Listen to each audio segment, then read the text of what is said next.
Eu vou só, já agora, porque o debate já vai longo, dar a palavra ao Dr. Luciano e ao Dr. Gabeiro, que foram as duas pessoas que... Três. E até fiquei sensibilizado. Eu venho muitas vezes estes debates a ponto que a mesa me conheceu. Eu só quero perguntar se alguém me sabe explicar, com palestras tão brilhantes como eu ouvi, porque é que não está aqui a gente nova a assistir a estes debates. Parece que isto é uma situação muito importante, preocupante. Ora, José Gameiro, parte da questão que eu queria pôr, a doutora Raquel já respondeu, mas de qualquer maneira, já que estou com a mão na massa, no microfone, sempre adiantar uma coisa. A descrição que aqui nos foi feita, a situação do país, é efetivamente medonha, é terrível, é de nos deixar, por um lado, preocupados, muito preocupados, mas também enojados, talvez. É um sentimento que corresponde ao que está a passar todos os dias aí, no plano político, no plano económico, no plano social, enfim, não se esgotam as áreas. Portanto, o que está aqui em causa, ou pode estar em causa, é um problema de relacionamento, de promiscuidade entre políticos, entre financeiros, entre órgãos de comunicação social. Como é que isto pode ser atacado? Porque o diagnóstico está mais que feito. Agora, como é que o cidadão, para além das modalidades que a doutora Raquel já adiantou, de se organizar a sociedade, mas para que a sociedade se organize e tenha resultados, é preciso também que estejamos em condições de provocar uma alteração organizativa no próprio Estado, nas próprias relações, nas próprias atividades. E isso tem de ser feito pelo eleitor. Agora, como é que o eleitor, dentro desta representação que está definida, em que não somos representados, e o problema está aqui, e é evidente, quando as reclamações, as contestações aparecem, por exemplo, contra o Governo, contra o Primeiro-Ministro, afinal, nós delegamos, representamos, somos representados por quê? Não é pelo Primeiro-Ministro. No nosso sistema, o Primeiro-Ministro até pode nunca ter sido votado por ninguém. O problema é que nós delegamos a nossa representação nos deputados e ninguém censura, ninguém ataca, ninguém procura os deputados para lhe exigir responsabilidade, porque eles aprovam as medidas. Tudo o que o Governo propõe passa na Assembleia. Então aí é que está o problema. Portanto, a censura, a crítica, o ataque que o eleitor tem de fazer é aos deputados. E aí temos de ser seletivos relativamente àqueles a quem damos o voto. Porque damos o voto, nunca mais queremos saber como é que esse voto é exercido. E é exercido na aprovação de medidas que nos penalizam nos termos em que todos estamos a sentir. Sobre esse aspecto das alterações organizativas do próprio Estado, como é que se separam os poderes, como é que se evita a promiscuidade que hoje se verifica de saltitarem da justiça para a política, da política para a economia, como é que isso pode ser travado? Era esta a questão. António Alves, dizem-me aqui para ser rápido. Duas pequeninas coisas. Eu nasci em 32. Quando me resolveram mandar trabalhar, eu comecei a fazer descontos e o patrão fazia descontos para as caixas de previdência. E quando chegou o 25 de Abril, as caixas de previdência eram todas sustentáveis. E todas elas tinham ações em empresas que eram altamente lucrativas. Quando essas empresas foram devolvidas aos proprietários ou vendidas a preço de saldo, o dinheiro que devia reverter para as caixas de previdência ou para, neste caso, para as soluções que apareceram posteriormente para gerir esses dinheiros, ficaram no Estado. E o Estado, numa determinada altura, através dos governos que lá estavam, disseram, não há problema, porque começaram a gastar, à barba longa também. Disseram, não há problema, porque quando chegar à altura, a gente tira dinheiro do Orçamento do Estado e põe para as pensões e para essas coisas. Nunca foi feito. A outra, que diz ali, Estado Social na falência. Eu, de facto, reconheço as vossas razões E tenho pena, porque na verdade na minha idade, naturalmente chegarei a um dia que se esquecem de me mandar a pensão. Mas eu pergunto, independentemente dos problemas todos que se põem no país, da má gestão que de facto é feita pelos vários governos, a Europa social não tem responsabilidades nenhumas naquilo que está a passar no país. A Alemanha, que perdeu 2 guerras e que lhes disseram claramente que ela nunca mais devia mandar na Europa, não está outra vez a mandar na Europa. Não é ela que exige que Portugal seja de facto mais pobre. Não é ela que exige que a Espanha seja mais pobre e estes países do Mediterrâneo. Não será por essa razão também que a gente não consegue, porque os nossos governantes todos, não é só de agora, vão lá pedir subserviência, vão lá baixar-se de joelhos e dizer, dê-me algum, e ela diz, nada, zero. Têm que ser pobres, têm que passar mal. Desculpem lá, gostava de me responder a esta pergunta. Muito obrigado. Obrigado. Pronto. Então, neste momento, Dr. Paulo Moraes. Tudo bem, ok. Então, isto é só porque o Dr. Paulo Moraes tá. Certo, tudo bem. Guilherme Betancourt, Essencial Palmela, dirigente da União Distrital das IPSS do Distrito de Setúbal, de missionário. Ponto 1. Estatuto das IPSS. O Estatuto das IPSS era um estatuto blindado e só era IPSS quem tinha autorização feita pela Segurança Social. Com o governo Sócrates, o estatuto foi abandalhado a todo o seu extremo e qualquer associação que era constituída no vão de escada passou a ser IPSS. O problema não é das IPSS, o problema é do Estado que temos e que temos estado aqui a discutir. Esse estatuto foi alterado agora, fez sexta-feira passada uma nova alteração e a reformulação do estatuto foi de tal maneira, como é que é de dizer, discutida entre os deuses, que só sobre o seu articulado quando ele saiu. O Dr. Paulo Moraes costuma falar nos alçapões da lei. Este estatuto que entrou agora tem muitos alçapões, que é para as IPSS existentes desaparecerem nesses alçapões, e tem também uma coisa nova na minha vista, que são uma série de claraboias, por onde vão entrar todos os outros que não estão na economia que nós chamamos economia solidária, porque todo este problema que tem a ver com as IPSS e não só, nasce da publicação da Lei de Bases da Economia Social. A Lei de Bases da Economia Social, no mesmo saco, mete a Fundação Gulbenkian, a Fundação EDP, e mete o Centro de Reformados e Idosos do Vão de Escada, que há 30 anos consegue dar assistência a 30 ou 40 idosos, que é a única resposta que têm na sua localidade. E o problema é exatamente aqui. Segunda questão. Quando falam na passagem de serviços para as IPSS, por norma, esses serviços são buracos financeiros que as IPSS vão engolindo. Um exemplo disso é, por exemplo, os gabinetes de inserção profissional, em que 60% do orçamento é pago pelo IFP, o outro 40% é pago pela instituição. Porquê? Porque são serviços em que o utente não paga, apenas recebe serviço. E o que o Estado, como participa, é muito inferior ao custo efetivo do exercício. A única situação onde muitas IPSS ganharam dinheiro nos últimos tempos foi com as cantinas sociais. Abram os olhos, façam as contas e vejam o que é que aconteceu. Se as cantinas foram distribuídas capilarmente pelos concelhos, aí sim foi um serviço público. Se as cantinas foram distribuídas em grandes bolos para grandes instituições, foi mais uma fonte de rendimento.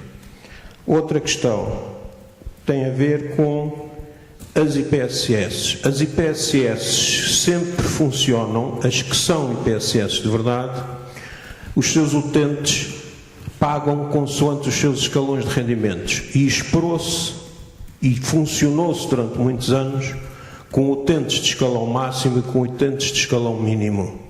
Hoje, o que se passa é que o Estado, que disse que era amigo e que ia trabalhar a subsidiariedade, instalou equipamentos públicos com dinheiro que eu pago, porque eu também pago impostos, exatamente à frente da porta das instituições, a fazer exatamente o mesmo, ainda por cima endividado. E o que acontece é que os escalões médios altos mudaram-se todos para a escola pública e no escalão médio-baixo estão nas IPSS e a sua sustentabilidade desapareceu. Dou-vos um exemplo: nos últimos 6 anos o Centro Social Palmela pede em média das suas famílias, e estamos a falar de um universo de 310 crianças, perde em média 10.000 euros por ano. Corresponde a um subsídio. Eu vou já acabar. Relativamente à questão do rendimento mínimo, eu estive nos grupos de trabalho e estive nos projetos pilotos do rendimento mínimo e do rendimento social de inserção, como é chamado agora. O problema não é da medida, o problema é do que tem sido feito à medida. As pessoas, muitas das pessoas que lá estão, a razão de estarem vivos ou a razão de terem um mínimo de dignidade para estarem vivos é porque estão a receber esta medida. E, se mais não é feito, é porque tem sido feito um desinvestimento brutal na medida, quer em técnicos, quer nos apoios. E são depois as instituições que conhecem o Carlos, que é esquizofrénico e não tem capacidade nenhuma para trabalhar e que terá, de certeza, ficar afeto à medida durante 10, 15 ou 20 anos, até que um dia lhe queiram dar uma reforma digna. É o Afonso e a Manuela, que têm 80 ou 60 ou 70 e tal anos e que já não conseguem ir a lado nenhum. E que as parcas reformas que têm não dão para nada. Portanto, quando se fala desta medida, atenção às generalizações, porque há pessoas com nome e há pessoas que sofrem todos os dias e, para mim, é mais importante esses do que meia dúzia de tostões que possam ser entregues mal gastos a 3 ou 4 famílias, quando se dá, e como se ouviu aqui, se falam em milhões e milhões e ninguém faz nada. Já agora, uma última pergunta. Os distintos oradores, alguns deles, chamam as pessoas pelos nomes, citam os casos, e eu gostava de ouvir a vossa opinião, porque é que não acontece nada neste país. Ou vocês são mentirosos, ou nós somos todos surdos, ou o que é que vai mal na vossa opinião? Muito obrigado. Obrigado, então. Dr. Paulo Moraes. Muito bem. Muito obrigado pelas questões. Eu vou começar por esta última questão, sobre a qual tenho alguma experiência, que é, muitas vezes eu indico de facto nomes de pessoas que andam metidos nestas moscambilhas de ligações entre negócios e política. O Dr. Gustavo referiu muita gente durante a sua intervenção e eu muitas vezes falo disso também.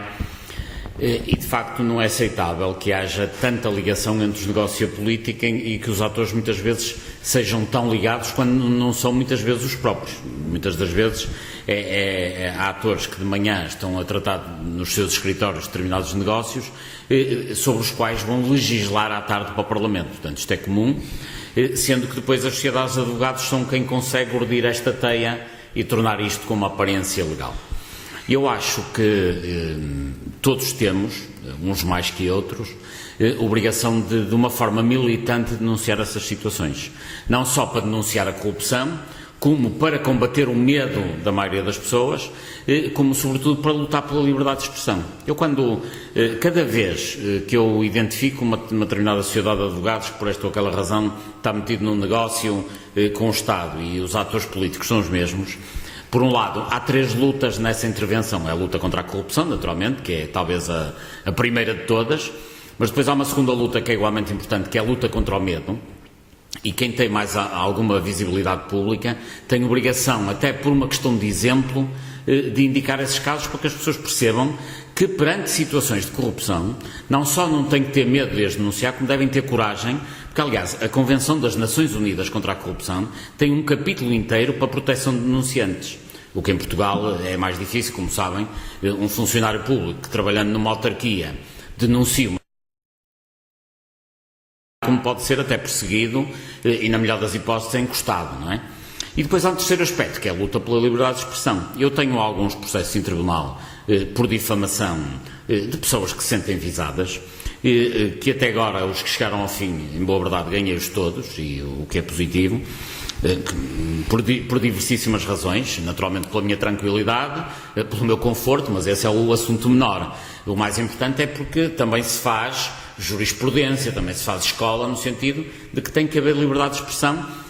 E o que eu digo normalmente nas declarações que presto nos tribunais é o seguinte: os factos que eu revelo são objetivos, estão documentados. Portanto, sobre isso não há conversa. A minha opinião sobre esses factos posso exercê-la no âmbito de um direito, como está constitucionalmente garantido, que é o direito de liberdade de expressão. Ponto final. É claro que às vezes é cansativo, não é muito agradável ir a tribunais, mas eu corro bem essa corrida, se me permitem a expressão, porque acho que estamos todos, ao fazer isto, a ajudar para que se combata a corrupção, para que se combata o medo que existe na sociedade portuguesa e é também uma luta pela liberdade de expressão. Uma questão que foi colocada que é, no fundo, como é que se resolve isto, no fundo, como é que se combate a corrupção. Penso que já nem temos tempo para esse debate, seria outro debate, mas é assim. Eu acho que nós temos que combater fortemente a corrupção e alguma coisa tem que ser feito, porque em Portugal existe uma certa angústia que eu tenho, e muitos terão também, que é, nós temos condições para viver muito bem e depois vivemos muito mal. É mais ou menos como estar à porta do paraíso, mas estarmos no inferno. Porque, de facto, nós temos condições, quer ao nível do território, quer ao nível das pessoas, se quiser, que são excelentes. Nós temos uma boa localização geográfica, temos o mar, temos um ótimo clima, condições para a agricultura, para a pecuária, para a silvicultura, etc. Temos tudo isso, temos boas instâncias turísticas. Em termos de pessoas, os portugueses não são os melhores do mundo, nem é o melhor povo do mundo, mas têm características interessantes. Tem uma história que é a história do país mais antigo da Europa. Tem uma cultura que decorre dessa mesma história. Só que depois tudo isto se desperdiça.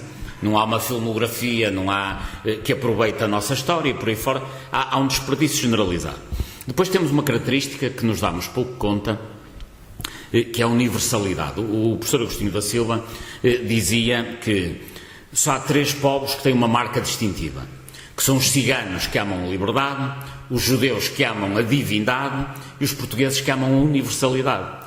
A universalidade que nós exprimimos, quer pela diáspora, a quantidade de imigrantes que temos por esse mundo fora, que são 5 milhões, e que hoje bem envergonhados devem estar das notícias que saem nas rádios e televisões internacionais e nos jornais, do que se passa no nosso país. Aliás, o mais dramático para os imigrantes normalmente é terem que ter vergonha do país e do que cá se passa, porque eles não sentem na pele, quem vive no Canadá ou Inglaterra não sente na pele os impostos que nós sentimos, mas há uma coisa que eles sentem na pele, que é a vergonha de ter um ex-primeiro-ministro preso ontem à noite. Bom, mas falava eu da universalidade, que é a diáspora, por um lado, a universalidade, que é a capacidade que todos temos de nos darmos uns com os outros. E depois o resultado é miserável. É que, reparem, as condições são ótimas, a matéria-prima é boa, o resultado é mau. Quando isto acontece, o que falha é a organização. Enfim, sei que há aqui pessoas também que já passaram pela vida industrial, e todos sabemos que numa indústria, se a matéria-prima é boa e o resultado é mau, a culpa nunca é nem da matéria-prima, nem muito menos dos trabalhadores. A culpa é da falta de estratégia e do modelo de gestão. E estratégia e modelo de gestão num país, como é que se chama? Chama-se política. Ou seja, em Portugal está tudo bem, exceto uma política que destrói aquilo que nós temos de melhor. Eu não estou como... Há muita gente que diz que Portugal tem más condições, a política é má, porque isso é uma emanação natural de uma população que não gosta de trabalhar, de um país que tem más condições e é periférico, nada disso. Eu não estou não concordo com isso. Eu acho que a política não é má porque o país seja mau, não, o país é bom. Os portugueses não tiram a vantagem das qualidades que o país tem e os cidadãos têm, porque há uma política que destrói todo o potencial que nós temos. Portanto, onde há que atuar rapidamente é na política e não é preciso mais nada, do meu ponto de vista. Muito Doutora Raquel Manuel. Eu subscrevo todos os seus comentários sobre as IPSS e o RECI, não tenho nada a acrescentar e concordo com tudo o que disse. Sobre a questão das pessoas novas, porque é que não há aqui pessoas mais novas? Dava todo um debate, não é?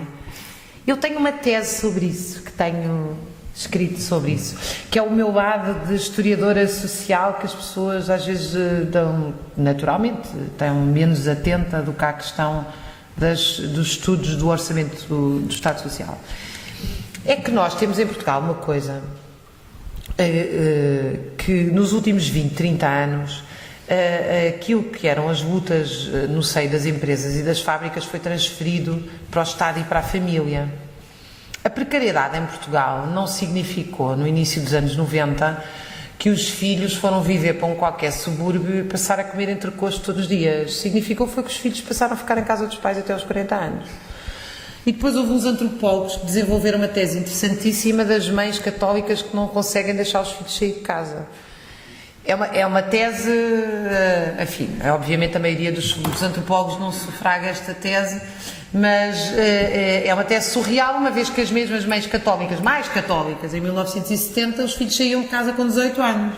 O que se passa é que aquilo que devia ser um conflito dos adultos com 20 e poucos anos, com os seus, no seio das suas empresas e fábricas e locais de trabalho para aumentos salariais, deixou de ser um conflito aí e passou a ser uma gestão familiar de ficar em casa dos pais e, portanto, eles continuaram a viver no centro da cidade, não continuaram a comer peixe fresco e o preço a pagar-se para isso, e eu não estou a dizer esta tese do ponto de vista pessoal, enfim, eu já escrevi acho que algumas dezenas de artigos científicos sobre isto.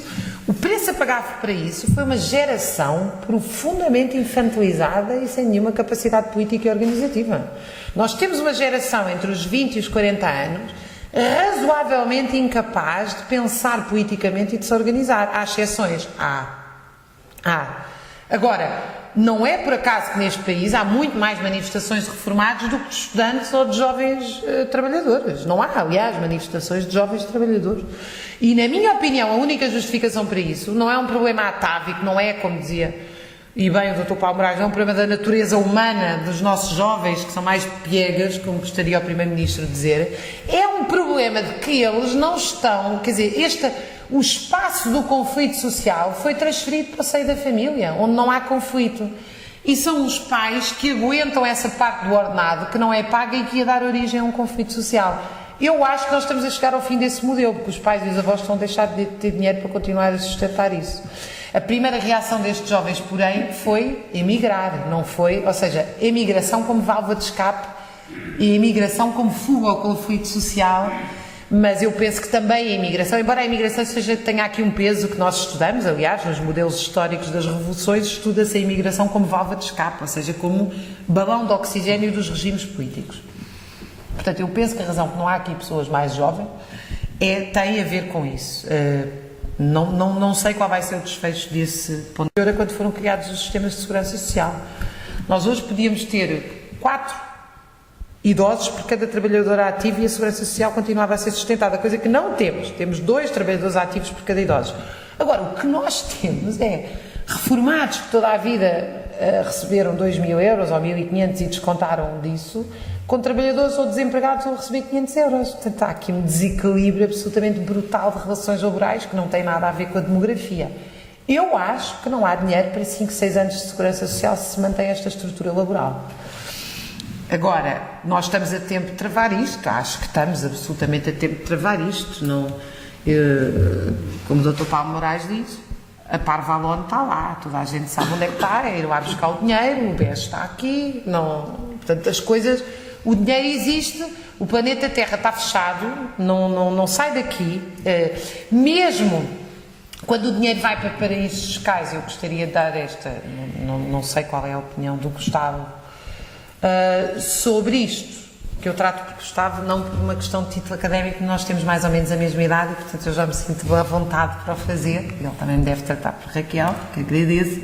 Mas o dinheiro dos paraísos fiscais também não lá está, ou seja, o mesmo dinheiro que num dia sai para o paraíso fiscal pode voltar nesse dia a ser investido em títulos da dívida pública. O dinheiro não está parado em lado nenhum. O paraíso fiscal é uma forma de fuga aos impostos, mas não é que o dinheiro está lá guardadinho numa caixa, pode estar num fundo de pensões, pode estar em qualquer lado, não é?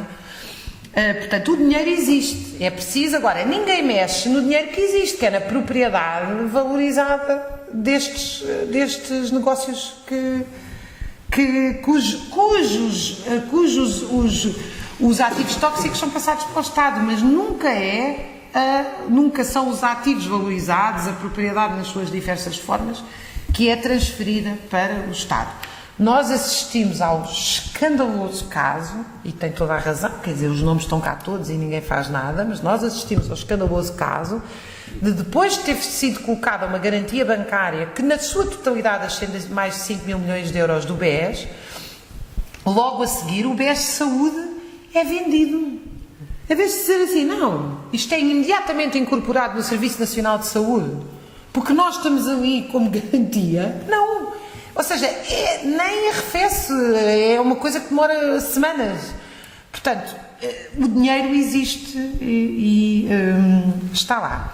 Eu também acho que nós temos, não o digo, aliás, é a minha grande esperança no país, são as pessoas que nós temos, ao contrário do que se diz, que é um povo, que as pessoas repetem muito, acho que são lugares comuns. As pessoas têm medo e não sentem força organizativa. Mas também têm razão em ter medo, ou seja, enquanto não houver força organizativa, por exemplo, um precário não pode fazer greve, se não é despedido. Ele só pode fazer greve se se criar fundos de greve que o protejam, se criar organização de greves clandestinas que comecem todos de braços caídos. Há formas, a história do movimento operário e a história das lutas operárias é feita com trabalhadores precários e não com trabalhadores com direito ao trabalho. Isso é uma excepcionalidade a partir da década de 70. Mas eu penso, por exemplo, eu ontem estava, é a segunda ou terceira vez que eu visito, que eu estou com trabalhadores de fábricas que deixaram de receber as horas extraordinárias que fazem porque sobem no escalão do IRS e ganham menos. Vocês sabem disto? Isto é verdade. Portanto, eu estive numa fábrica em Cantanhede, onde o patrão está preocupado com o caso, porque, e então dá os dias, eles não querem receber, porque sobem no escalão do IRS e ganham menos. Mas vocês já repararam que nós vivemos num país onde a pessoa se faz horas extraordinárias e ganha menos? Isto é verdade, sobe de escalão. Ontem eu estive com os trabalhadores de uma fábrica da região de Leiria, em que um deles dizia que a atitude dos trabalhadores tem sido fazer as horas extraordinárias da mesma e a partir do momento em que aquilo faça subir o escalão, eles fazem, porque aquilo é uma empresa 10, 20, 30, 40 trabalhadores para ajudar o patrão, mas não querem que aquilo seja colocado na folha de pagamento. E o patrão também está com um problema na mão, porque se o fizer em forma de prémios no final do ano, também vai subir o escalão do IRS. É isto que é preciso ser dito. As pessoas que estão a gerir este país fizeram leis que as pessoas que se trabalham querem ser remuneradas, o patrão quer pagá-las e nenhum dos dois pode, porque senão o que trabalhou vai ganhar menos. Mas são estes trabalhadores que aceitam ir fazer as horas na mesma. O que é que aconteceu no caso da legionela? Sabem o que é que aconteceu, não sabem? Primeiro é que nós não temos leis nenhumas que obriguem a uma fiscalização privada decente de coisas que dizem respeito à saúde pública, não é? Nomeadamente andar a borrifar bactérias por uma torre de refrigeração. E, portanto, acumulou-se os erros humanos, que não são erros humanos, é falta de manutenção, é falta de fiscalização, é falta de lei própria que proteja as pessoas, é falta de tudo, que depois no fim se chama erro humano eufemisticamente. A única coisa que funcionou bem e que fez com que a nossa taxa de mortalidade do caso da legionela tivesse sido metade do que é em média em casos semelhantes, foi o quê?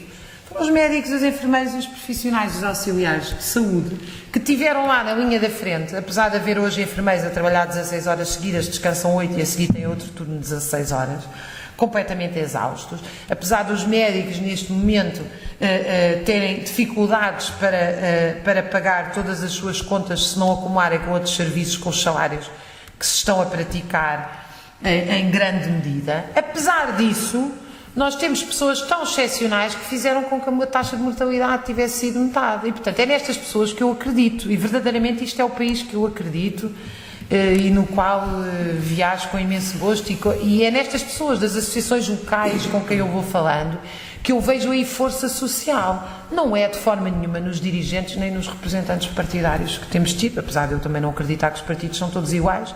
Acredito que os que temos são absolutamente insuficientes para a tarefa que temos pela frente. Obrigado, professor Raquel. Gustavo, penso que...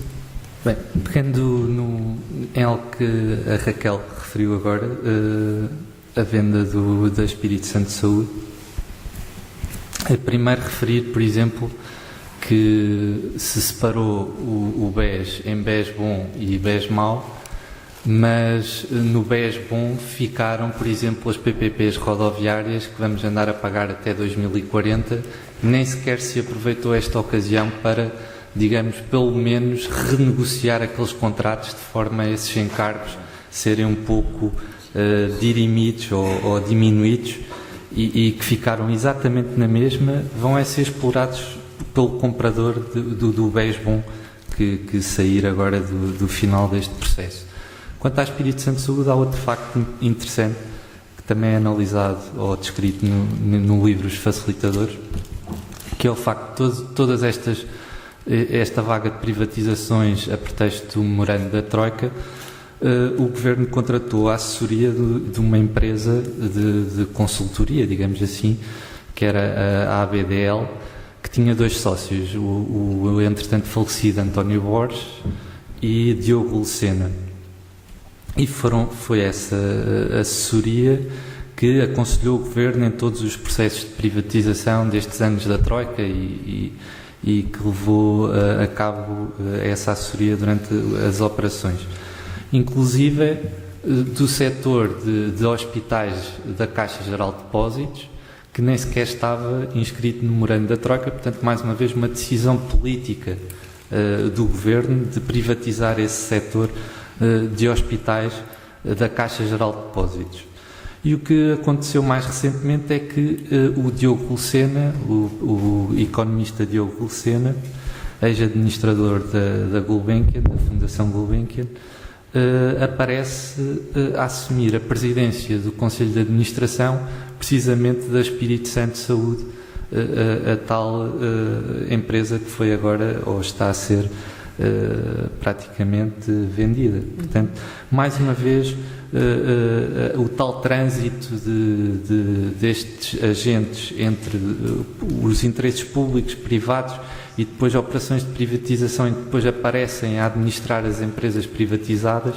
Portanto, isto é um problema, e sublinho isto, de regime, porque isto é comum aos vários partidos que têm poder e que passam pelo Governo e que têm poder, e eu não quero com isto sequer dizer que outros partidos sejam imunes ao fenómeno da corrupção e dessa promiscuidade, e também defendo isso num dos livros, que o grande teste ao caráter de alguém é sempre, na minha perspectiva, um dos grandes testes é a detenção de poder, e quando alguém não tem poder, muito mais dificilmente será corrupto, digamos assim, porque não tem poder ou benesses para...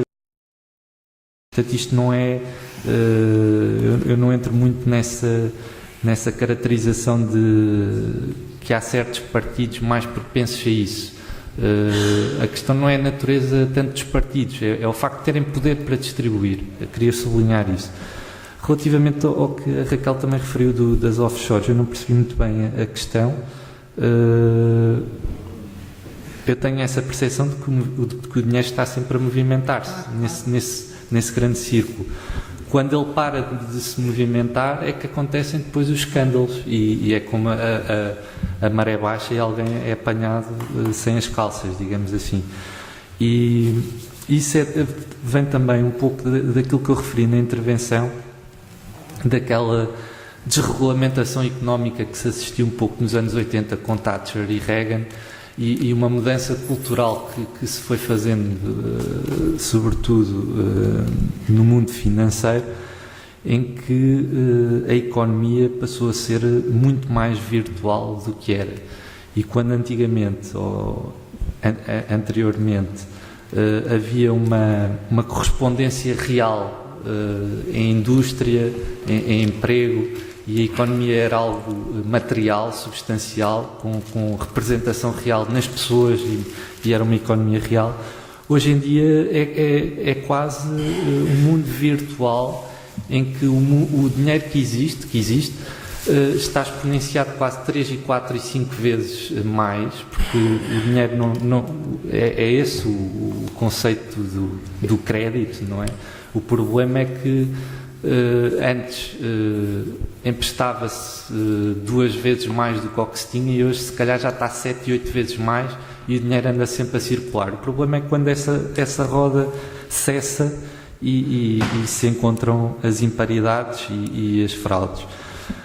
Vivemos num mundo, hoje em dia, em que se fazem transações financeiras ao milésimo de segundo. Há um livro recente que é os Flash Boys, em que se analisa ou se descreve um processo de uma série de especuladores financeiros, digamos assim, sem qualquer conotação ideológica aqui neste termo, que conseguem retirar dividendos através de uma maior velocidade nas ordens que dão a nível informático para determinadas transações financeiras.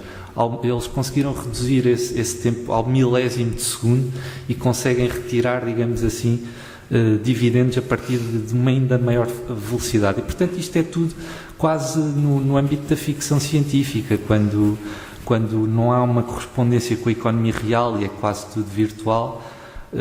Há algo de errado, na minha perspectiva, há algo de errado neste sistema. Relativamente à questão de como é que se trava essa promiscuidade, eu não tenho uma perspectiva purista, no sentido de achar que alguém que representa um cargo público ou político deva ser apenas isso e que não possa ter qualquer tipo de atividade extra. A questão é que há atividades e há atividades. Por exemplo, um professor universitário ser deputado ao mesmo tempo, em princípio não há ali um conflito de interesses, aparentemente. Um médico que seja também deputado, em princípio também não haverá ali um conflito de interesses. O que eu abordo no livro são situações muito concretas de casos em que a atividade paralela do deputado interfere com a sua atividade parlamentar, coisas muito concretas.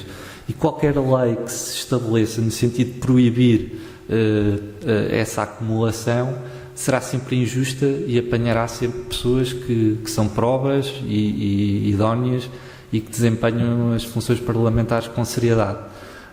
Apanharia também estes outros casos abusivos, mas seria sempre algo injusto. Daí que eu considero que seria sempre uma solução de último recurso, dado o grau de promiscuidade que existe hoje, uma solução sempre de último recurso, qualquer lei assim mais no sentido da exclusividade. Há, no entanto, outra questão, que é a questão de se o exercício do cargo de deputado não se justifica ser exercido a tempo inteiro.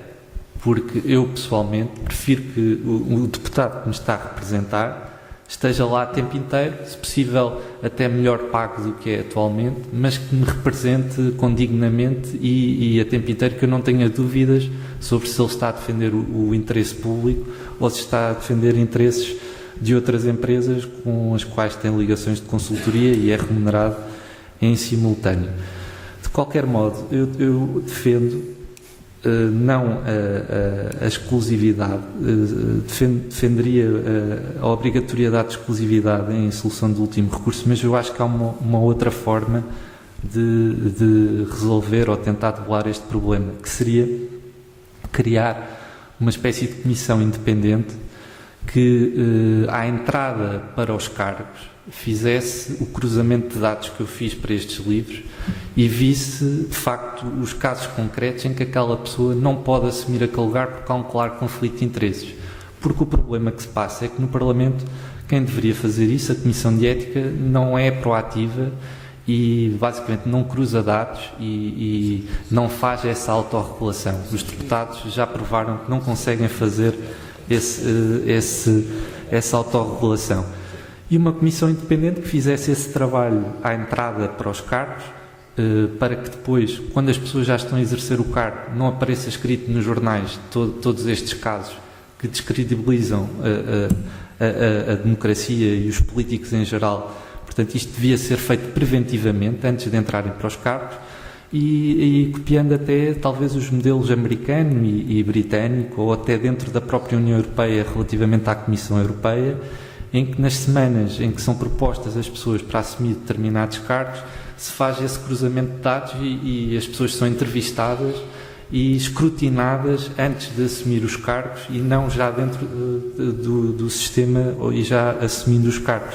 Portanto, o cruzamento de dados para eventuais conflitos de interesses deveria ser feito a priori e de preferência por uma comissão independente, porque os próprios políticos julgo que já demonstraram que não conseguem fazer essa autorregulação.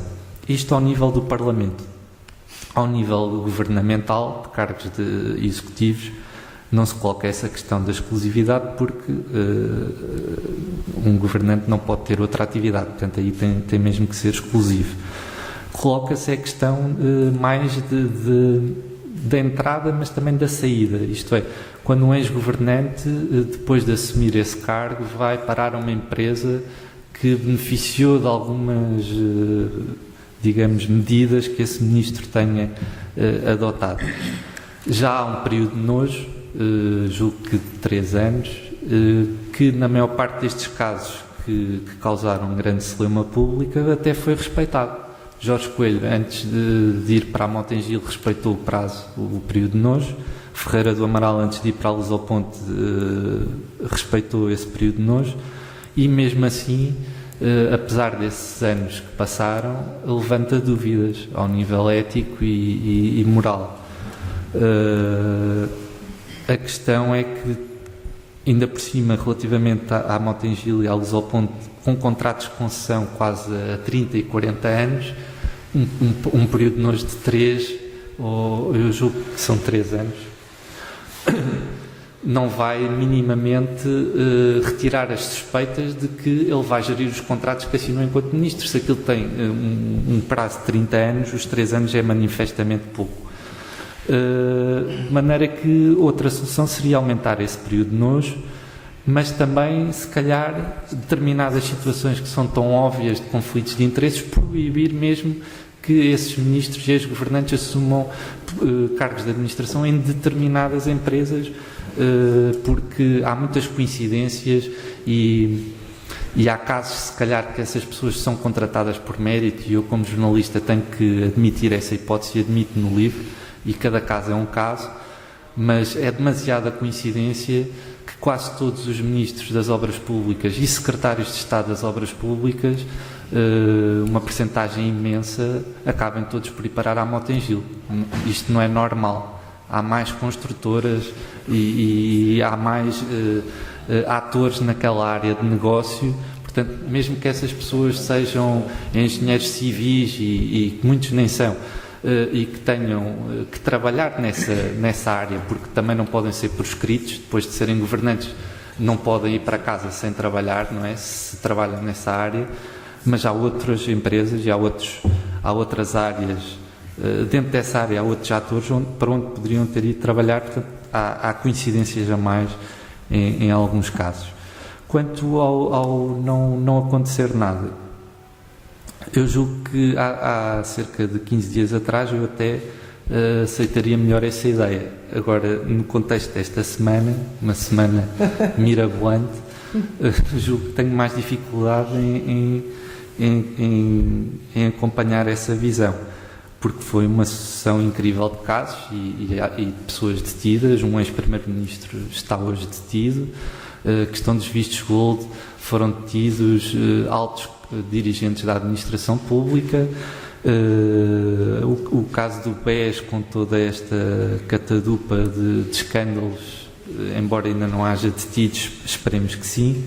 Armando Vara e o caso Face Oculta também há pouco tempo também foram condenados, até com penas bastante elevadas. Portanto, alguma coisa vai acontecendo. Agora, a questão é que muitas destas questões que eu abordo e que o Dr. Paulo Moraes também aborda há muitos anos, são questões que, por muito que as possamos condenar ética e moralmente, são questões, são procedimentos legais. E esse é outro dos problemas, é que o sistema está de tal forma montado que determinadas operações e coisas que achamos escandalosas e que não defendem de todo o interesse público estão plasmadas na lei e aquilo não é ilegal e só podemos sancionar num plano ético e moral. E a isto acresce a dificuldade de comprovar a questão do tráfico de influências, porque nós não estamos dentro da cabeça das pessoas e não podemos, excetuando talvez através de escutas, que depois nem sequer muitas vezes são aceitos como prova em tribunal por causa de um determinado número de procedimentos legais, torna-se complicado comprovar situações de tráfico de influências. Eu, na maior parte dos casos aqui abordados, limito-me a apresentar os factos e são os pontos que se poderão unir ou não, mas eu não tenho a prova material de facto de que a pessoa agiu de acordo com o interesse oculto da empresa que representa e que não agiu de acordo com o interesse público. Eu só tenho indícios, digamos assim. Uns casos mais clarividentes do que outros, mas é complicado. É complicado comprovar esse tipo de situações. E depois há muitos mecanismos de fuga por parte dos visados. Há uma decisão recente de um tribunal que ilibou o ex-presidente da Câmara, Carmona Rodrigues, ex-presidente da Câmara de Lisboa, Carmona Rodrigues, por causa da permuta de terrenos entre o Parque Meyer e a Feira Popular, em que Carmona Rodrigues foi ilibado do que era acusado de ter feito um negócio ruinoso para a Câmara e que ainda vai ter efeitos nos próximos anos. E o Tribunal concluiu, para o ilibar, que ele não tinha sido corrupto, digamos assim, mas tinha sido apenas incompetente. Portanto, tinha tomado uma má decisão, ruinosa para a Câmara, mas que não tinha sido no sentido de corrupção, por incompetência.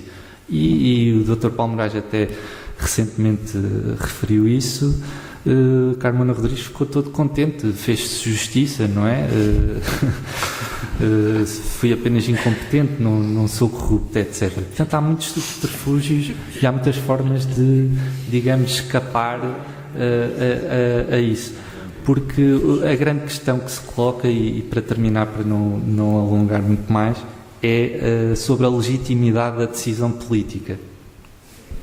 E o que se deve ter sempre em conta em tudo isto que é analisado nos facilitadores e nos privilegiados é que se este tipo de influências e este tipo de ação destes agentes é feito após a decisão política, que é legítima, podemos concordar ou não, mas ela é legítima por parte do poder político. Se é posterior, eu julgo que não poderemos ter nada a apontar, para além de condenarmos politicamente essas decisões, como privatizações ou concessões ou as PPPs em diversos setores, etc, etc. Agora, há indícios, em determinados casos, e queria sublinhar isso, em que a ação destes agentes coincide no próprio processo de decisão política. E há casos até em que parece que a decisão política é tomada como consequência da ação desses agentes. E é esses casos que são mais graves e que não se poderá invocar nem incompetência nem a legitimidade da decisão política, porque ela está minada pela ação destes agentes. E era isso que eu queria sublinhar para encerrar. Obrigado. Obrigado, Dr. Gustavo Sampaio. E agora vou passar a palavra à professora Sandrina, que irá fazer o fecho do debate. Bem, tinha de facto aqui algumas notas conclusivas, mas dado o avanço da hora eu vou apenas em jeito de conclusão e reportando ao título dos debates IPS que temos hoje, salientar de facto um ponto forte e transversal às 3 comunicações que aqui foram feitas foi a panóplia de exemplos concretos da realidade portuguesa que mostram que o nosso Estado Social está de facto verdadeiramente ou perigosamente a caminho da falência, ou nas palavras do Dr. Gustavo Sampaio, em pré-falência. E de facto foram esses vários exemplos que aqui foram trazidos hoje, que estiveram na base deste vivo e caloroso debate, e nessa medida só posso mesmo reforçar o meu agradecimento em nome, mais uma vez, do IPS e da ESH, não só ao ilustre painel de oradores, mas também a esta interessada plateia e agora em particular aos resistentes. Portanto, muito obrigada.